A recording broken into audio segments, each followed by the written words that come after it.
హల్లెలూయా. మన ప్రభువైన యేసుక్రీస్తు నామములో మీకు శుభములు. మేల్కొన్నారా? 7 గంటలు అయింది కదా. దేవుని వాక్యం వినడానికి సిద్ధంగా ఉన్నారా? రెండవ చిన్న ప్రార్థన చేసుకుందాం. పరిశుద్ధుడా, మరొక రోజు ఇచ్చావు, మరోసారి మాతో మాట్లాడమని క్రీస్తు నామములో అడుగుచున్నాను తండ్రి, ఆమేన్. రోజు 7 గంటలకు అనుదిన ధ్యానం మీ దగ్గరికి తీసుకొస్తున్నామండి. వింటున్నారా?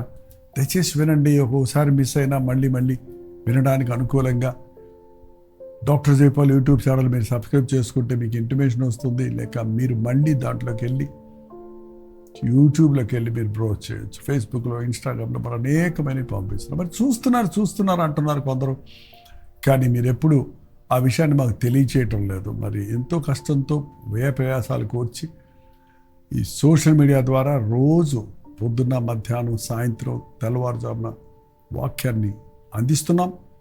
మా శాయశక్తులా మేము చేయగలిగినంతగా దేవుని వాక్యం ప్రతి ఒక్కరికి అన్ని తెగలలో, అన్ని స్థితిగతులలో ఉన్నవారికి ప్రయోజనకరంగా ఉన్నట్లుగా అందించడానికి ప్రయత్నిస్తున్నాం.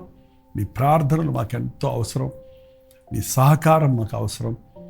మీరు మేలు పొందితే మాకు అదే 10,000. మేలు పొందుతున్నప్పుడు మీ ప్రైజ్ రిపోర్ట్స్ కూడా షేర్ చేయండి. రోజు నెంబర్ చెప్తున్నాను కదా, 9540 నెంబర్కి ఒక టెక్స్ట్ కానీ వాయిస్ మెసేజ్ కానీ పెట్టండి. దయచేసి ఫోన్ చేయకండి, ఎత్తలేదని మీరు బాధపడకండి. ఇతర దేశాల్లో ఉంటే 9100 నెంబర్కి మీ వాట్సాప్ మెసేజ్లో పంపించవచ్చు. మీకోసం ప్రార్థిస్తున్నాం, మిమ్మల్ని బట్టి ప్రభువుని స్తుతిస్తున్నాం. ఈరోజు దేవుని వాక్యాన్ని ధ్యానించడానికి మనందరికీ తెలిసినటువంటి ఒక కీర్తన ఈ పాటికి మీకు గుర్తొచ్చి ఉండాలి. అదేంటో కీర్తన 23 ఏముందో తెలుసా? యెహోవా నా కాపరి, నాకు లేమి కలుగదు. యెహోవా నా కాపరి. ప్రభువు మనకి కాపరిగా ఉండడానికి ఆశపడుతున్నాడండి. He wants to be a good shepherd. ఒక మంచి కాపరిగా, ద గుడ్ షెపర్డ్ అనొచ్చు. అసలు ఇంకా అలాంటి కాపరి మరొకటి లేడు. మంచి కాపరి తన గొర్రెల కొరకు తన ప్రాణాన్ని పెడతాడు. ప్రభువు మనల్ని ఎంతగా ప్రేమిస్తున్నాడంటే ప్రాణం పెట్టినంతగా ప్రేమిస్తున్నాడు. అంతటితోటి కాదండి, మనల్ని కాపాడటానికి కాపరిలాగా ఉన్నాడు. ప్రభువు మన మీద బాస్గా ఉండడానికి ఆశపడలేదు. ప్రభువు ఒక కోశాధికారిగా ఉండడానికి ఇష్టపడలేదు. ఒక రాజుగా ఉండి కమాండ్స్ ఇవ్వడానికి ఆశపడలేదు. ఏంటంటే ఒక వైద్యుడిగా ఉండి కేవలం స్వస్థపరచడానికి మాత్రమే ఉపయోగపడే వైద్యుడిగా ఉండాలని ఆశపడలేదు.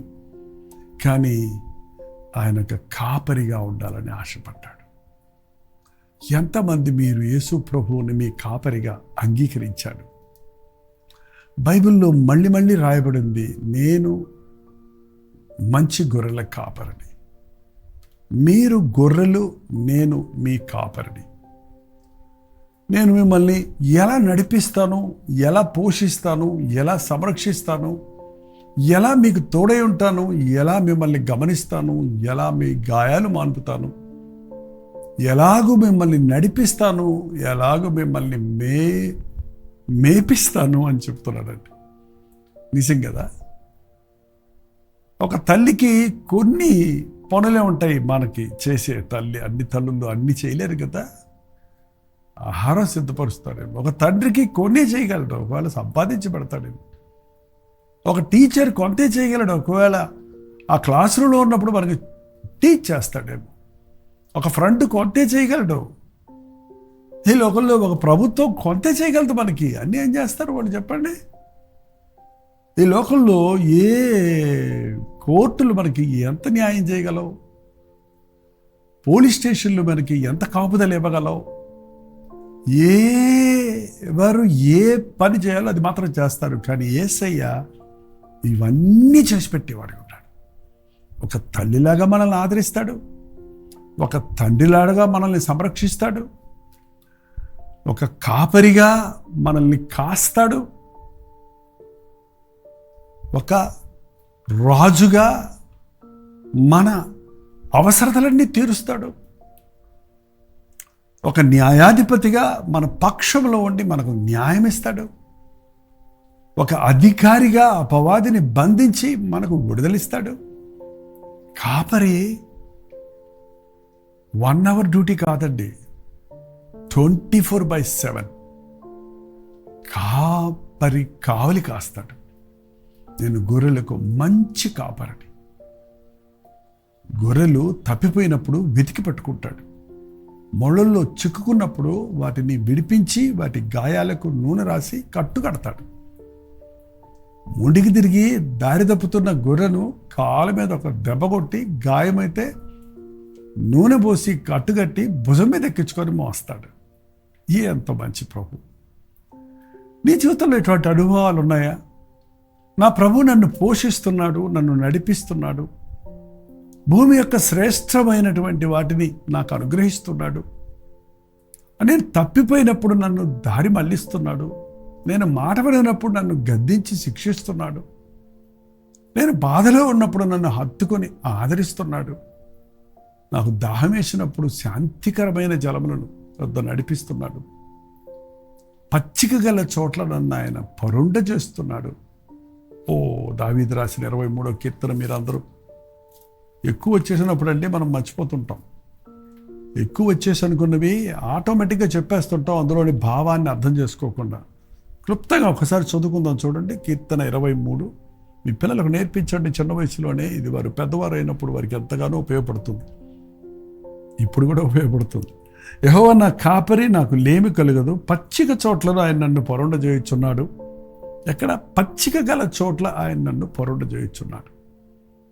పచ్చటి స్థలాల్లో ఉన్నప్పుడు మనం ఎంత ఆరోగ్యంగా ఉంటామో తెలుసండి. పచ్చటిది ఎప్పుడు కూడా ఆక్సిజన్ మనకి అందిస్తున్న వలన మనకి మంచి ఆరోగ్యం ఉంటుందండి.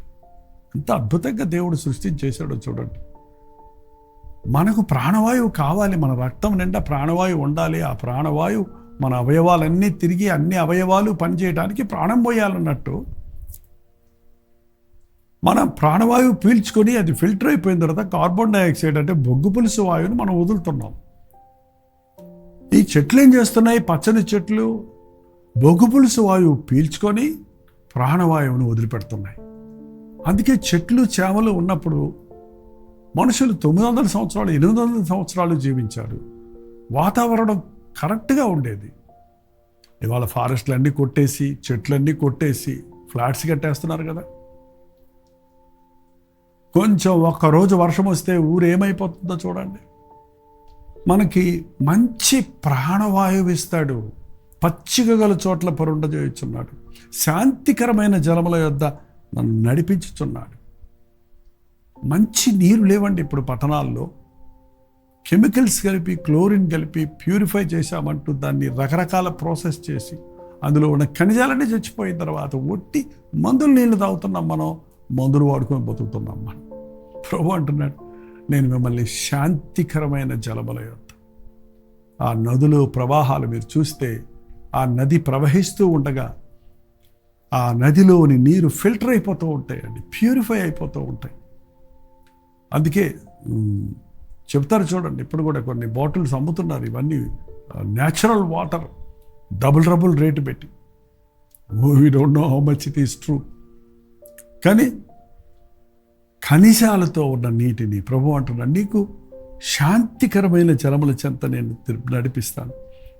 నా ప్రాణమునకు ఆయన సేద తీరుస్తున్నాడు. సగటు మనుషుడండి తెగ అలిసిపోతున్నాం ఇవాళ. అవునా కదా చెప్పండి? అలిసిపోతున్నాం. వంటగదిలో అలసిపోయేవారు వంటగదిలో, వీధిలో అలసిపోయేవారు వీధిలో, ట్రాఫిక్లో, జాబుల్లో. మన పిల్లలు కూడా స్కూల్స్లో ఆ బండి మూత వేసి వాళ్ళ బీబీల మీద పుస్తకాల కట్టలు కట్టి పంపిస్తే అలసిపోయి వస్తున్నారు. అలసిన వారికి కావలసిన ఆదరణ దొరకటం లేదు. ఒకరినొకరు అలసిపోయి ఇసురుకుంటున్నారు. కానీ ప్రభు అంటున్నాడు, నేను మీకు సేద తీరుస్తాను. I make you quiet. మీకు నెమ్మదినిస్తాను. అమ్మయ్యా అన్నప్పుడు చూడండి, ఆ యొక్క భారాల నుండి, ఆ పరిస్థితుల నుంచి మనం తప్పించబడ్డప్పుడు ఎంత హాయిగా ఉంటుందో. ఆ నెమ్మది, ఆ యొక్క సేద తీర్చుకున్నప్పుడు ఆ సమస్యలన్నిటి నుంచి మనకు పరిష్కారం దొరుకుతుంది. నా నామమును బట్టి మిమ్మల్ని నీతి మార్గాల్లో నడిపిస్తాను. గాఢాంధకార లోయలో సంచరించినను ఏ అపాయముకు భయపడం. ఎందుకంటే అది గాఢాంధకారమైన మన ప్రభువు మనతో ఉంటాడు కనుక ఏ అపాయము రాదు. ప్రభువు మనల్ని సమస్యలు లేకుండా ఈ లోకంలో ఉంచుతాను అనలేదు, కానీ సమస్యలో నీకు తోడై ఉంటాను, శ్రమలో అతనికి తోడై ఉంటానన్న మాట ఎన్నిసార్లు బైబిల్లో భక్తుల విషయాల్లో చూస్తున్నామో చూడండి. ఒక స్త్రీ ఆ గర్భవేదన పడి బిడ్డను కనటం అనేది ఒక గాఢాంధకార లోయ లాంటిది.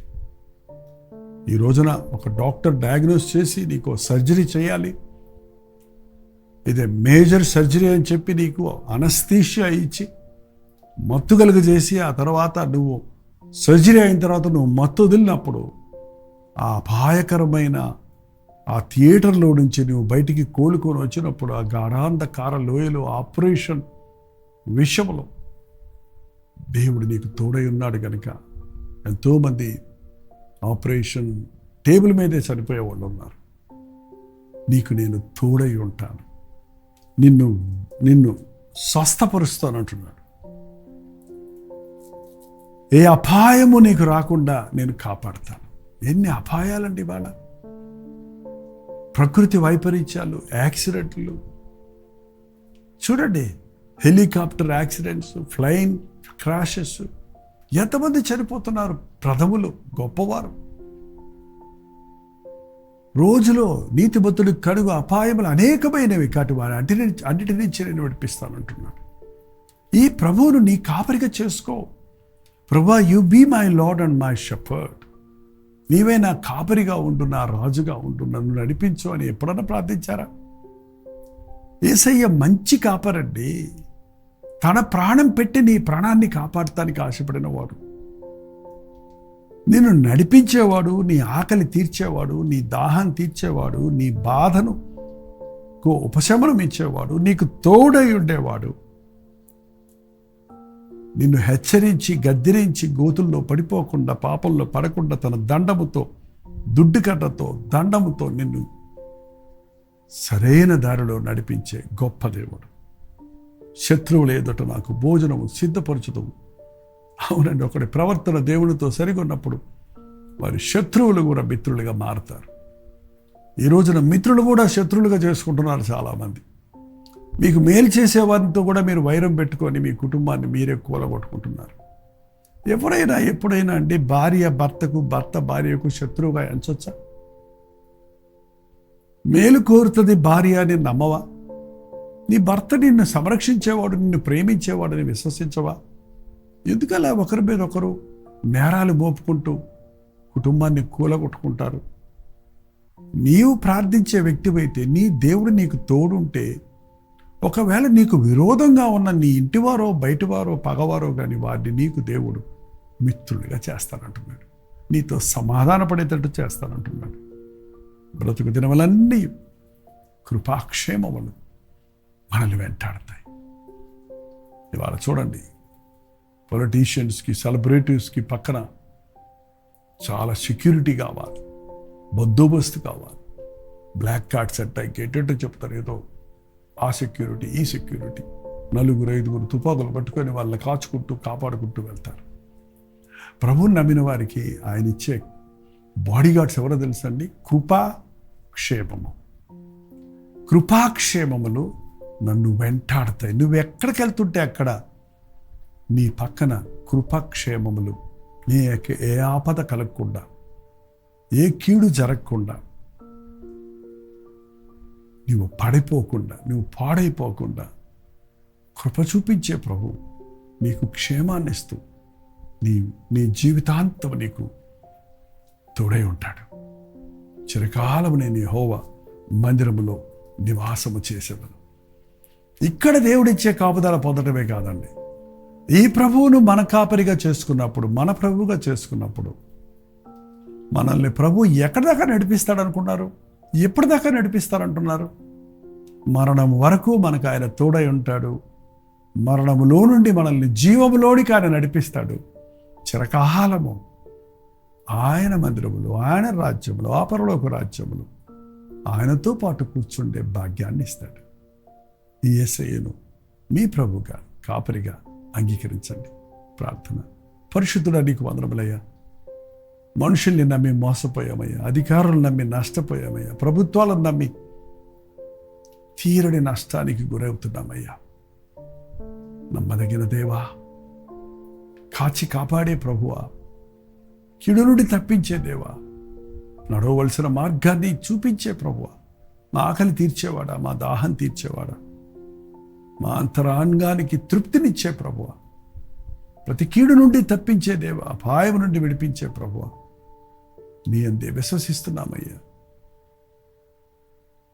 ప్రాణమిచ్చి మమ్మల్ని విమోచించావు కనుక మా జీవితకాలం అంతా నిన్నే సేవించుటకు, నీ ప్రేమని తలంచి నీ రెక్కల చాటున దాగి ఉండుటకు మా ఒక్కొక్కరికి సహాయం చేయమని క్రీస్తు నామములో అడుగుచున్నాను తండ్రి. ఆమేన్. తండ్రి అయిన దేవుని యొక్క ప్రేమయు, కుమారుడైన క్రీస్తు యొక్క కృపయు, ఆదరణకర్త అయిన పరిశుద్ధాత్మ యొక్క సహవాసం కూడి వచ్చిన మనందరికీ ఇప్పుడున్న సదాకాలము తోడయుండును గాక. ఆమేన్. దేవుని స్తోత్రం. ఈ ప్రభువుని మీ కాపరిగా చేసుకోనండి. 954041 నెంబర్కి మీ ప్రార్థన అవసరాలు అలాగే ప్రైజ్ రిపోర్ట్స్ ఉంటే వాటిని మాకు తెలియజేస్తుండండి. మేము కూడా మీకోసం ప్రార్థించడానికి, ప్రభువుని స్తుతించడానికి ఆశ కలుగుతున్నాం. మీరు ఇతర దేశాల్లో ఉంటే 9100 అనే నెంబర్కి తెలియజేయండి. ఎప్పటికప్పుడు దేవుని వాక్యం ద్వారా ఆధ్యాత్మికంగా మీరు బలపడుతున్నారని నమ్ముతున్నాను. ఆయా సమయాలకు అవసరమైన సందేశాలను ప్రభు మనకి ఇస్తుండగా మనం ఆయన వాక్యానికి లోబడదాం, వాక్యానుసారంగా జీవిద్దాం, దేవుడిచ్చే గొప్ప దీవెనలు పొందుకుందాం. ప్రభు చిత్తమైతే మధ్యాహ్నం 3 గంటలకు హెచ్చరిక, అలాగే వాళ్ళ శుక్రవారం కదండి, ప్రత్యేకమైన ఉపవాస ప్రార్థన కల్వరి చర్చిలో నుండి మీకు లింక్ ఇవ్వబడుతుంది. మాతో పాటు ప్రార్థనలో ఏకీభవించండి. అంతవరకు దేవుని మహాకృప మీకు తోడైనది గాక.